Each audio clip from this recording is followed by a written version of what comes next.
जाजनवाड़ा गांव आप सभी को पता है।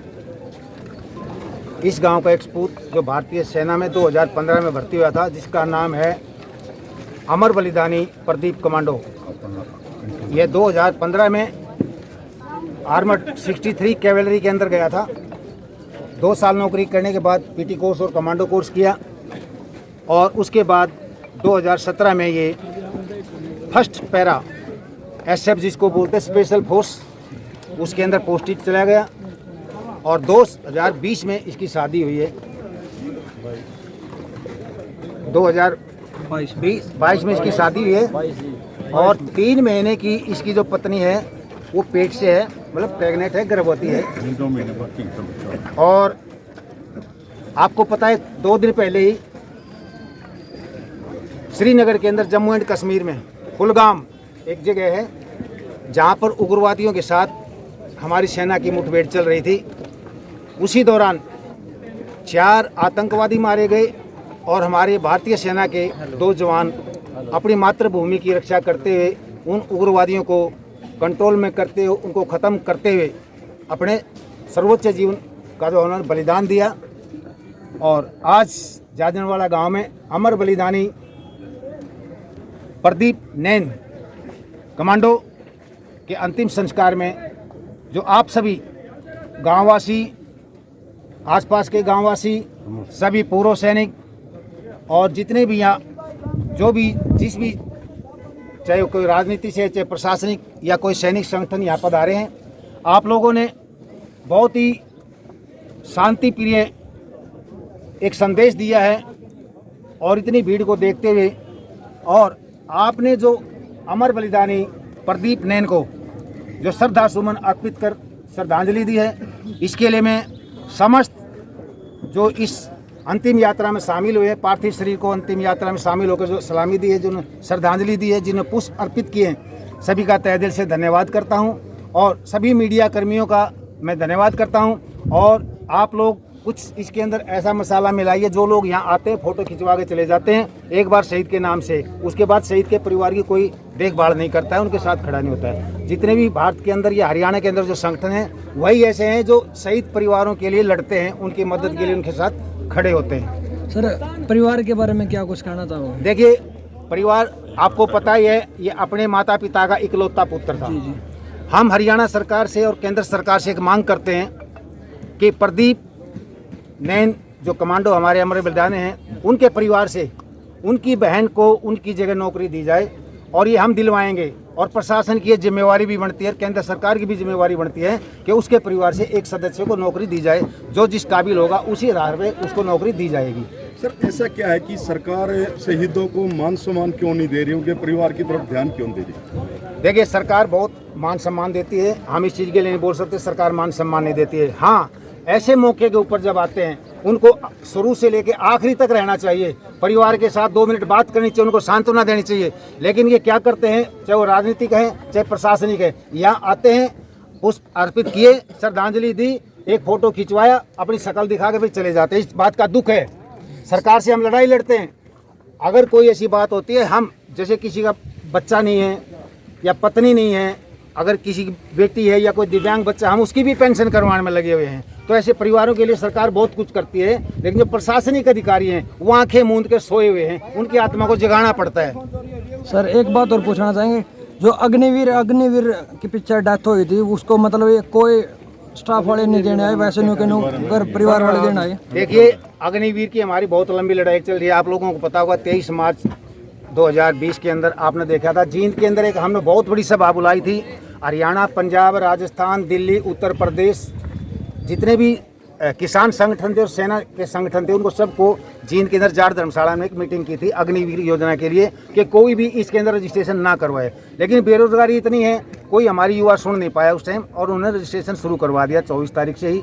अग्निवीर के लिए हम सरकार से हमारी मांगे चल रही है। आप लोगों ने देखा होगा, सैनिक पिछले 14 महीने रोडों के ऊपर रहे हैं, जंतर मंतर पर रहे हैं, कितने ज्ञापन दिए हैं, कितने हमने प्रदर्शन किए हैं, लेकिन सरकार अभी कुछ जगी है।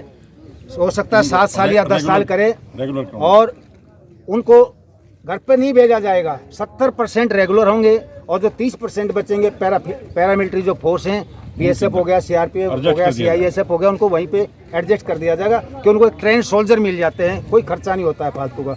दूसरा, अभी जैसे बोलते हैं अग्निवीर को कोई मुआवजा नहीं मिलता है, मैं आपको बता देना चाहता हूँ, अगर अग्निवीर किसी action in killed in action, अगर किसी मुठभेड़ में मारा जाता है, अगर वो शहीद होता है तो उसको 1 करोड़ सरकार मुआवजा देती है और उसका इंश्योरेंस अलग से तकरीबन 1.5 करोड़ रुपया हो जाता है। हम ये नहीं कह सकते कोई बोलता है अग्निवीर को कुछ नहीं मिलता है, बहुत राजनीतिक पार्टियां ये अफवाह फैलाती हैं। पंजाब में नहीं मिला था सर एक अभी बात ऐसा है, अगर हमारा कोई भी सैनिक, मैं आपको एक उदाहरण देना चाहता हूँ, अगर कोई सैनिक, वो तो एक अग्निवीर है, अगर रेगुलर सैनिक भी अगर सुसाइड करता है, खुदकुशी करता है, तो एक अपमानजनक, एक हमारी जो संस्था है सेना, उसको अपमानजनक मौत मानते हैं, उसको शहीद का दर्जा नहीं मिलता है जी।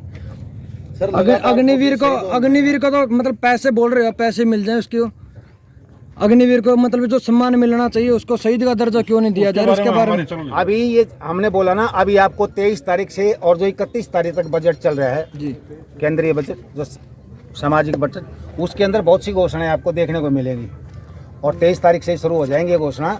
रही अभी से सेना की, तो ये पहले भी होते थे, शहीद पहले नहीं होते थे, अभी थोड़ा कम है। देखो, अगर कोई एक परिवार में अचानक आगे घुसेगा, मैं आपको एक उदाहरण देता हूँ, मेरे हथियार बंदो, आपके घर में 20 हथियार हैं, अगर मैं एक घुसता हूँ, ऑटोमेटिक हथियार है, 2-4 को मैं कैजुअलिटी जरूर करूँगा, बाद में आप मेरा कुछ भी करते रहें। जब आमने सामने की मुठभेड़ होती है बाद में, तो मेरे पीछे 2 आदमी और खड़े होंगे स्पोर्ट में, तो यही वहाँ पे है, क्यों नई जगह है, वहाँ का जो लोकल आदमी है अभी तो हमारे को बहुत सपोर्ट करता है सेना को, पहले सपोर्ट नहीं करते थे, तो इसलिए जो ऐसे आ जाते हैं अंदर और वो नुकसान उनका काम है, हम तो मरेंगे, उनके पास देखना ऐसे ऐसे इंजेक्शन और कैप्सूल होते हैं, उनको कोई असर नहीं पड़ता, उनको काट दो मार दो कैसे भी, ठीक है। और इसी के साथ मैं आप लोगों ने जो ये संदेश मैं चाहता हूँ, ये संदेश आगे तक जाना चाहिए, दूर दूर तक इसको ज़्यादा से ज़्यादा फैलाएं। और जो अमर बलिदानी होते हैं, जो शहीद होता है, जीवी गाँव, कोई शहीद किसी गाँव का नहीं होता, परिवार का नहीं होता, हमारे राष्ट्र का होता है, तो उसको पूरा मान और सम्मान देने का सभी भारतवासी। सर जी एक लास्ट सवाल है, जिस प्रकार से जो शहीद हुए है, जितना मान सम्मान अंतिम संस्कार तक उसको दिया जावे है, कहीं ना कहीं बाद में वो संस्कार के बाद कोई भी मतलब याद नहीं करता, और जो परिवार है उसने सरकारी दफ्तर आगे चक्कर काटने पड़े हैं। ऐसा कुछ नहीं है, ऐसा है, अगर कोई नज़दीक जितने भी कैप वाले खड़े हैं, कोई भी है जो पेंशन आगे काम कर रहे हैं, वो सबकी मदद करते हैं। और जींद में आप लोगों को पता है 64 स्टैचू, 64 स्कूलों के नाम, और अभी हमारा ये कौन सा शहीद हो गया, प्रदीप कितना नंबर हुआ है, 74 है ये, 74 है, तो जल्दी ही इसके लिए भी ऐसा नहीं है कि कोई सूद बुदन लेता, वो हमने पहले बोल दिया कौन सूद बुदन लेता है, हम उन शहीद परिवारों के साथ खड़े हैं। कोई भी शहीद परिवार ये नहीं कर सकता हमारे शहीद का शहीदी दिवस नहीं मनाया जाता है, उसके घर पे जाकर हम उसका शहीदी दिवस मनाते हैं और उसको पूरा मान और सम्मान देते हैं, परिवार को सम्मानित करते हैं। और आज जादनवाड़ा गांव के जो प्रदीप नैन की जो शहादत हुई, क्या कुछ शब्दाती नैन का? सबसे पहले तो शहीद प्रदीप के चरणों में मैं अपनी और समझती बिनान खाप की चरणों से नमन करता हूँ और उनके परिवार के प्रति गहरी संवेदना प्रकट करता हूँ। और बड़ा अफसोस है वैसे तो, किसी परिवार का लाल जब बीच में से जावे है, लेकिन हमें गर्व भी है कि हमारी खाप का एक वीर सपूत देश के काम आया।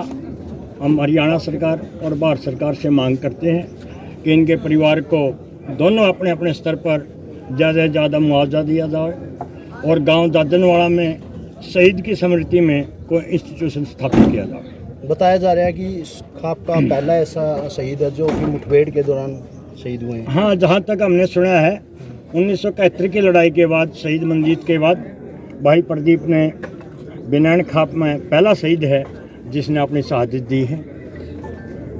ठीक, और क्वेश्चन कीजिएगा सर, लगातार जो फौजी शहीद हो रहे हैं, इसका तो आप क्या रीजन है?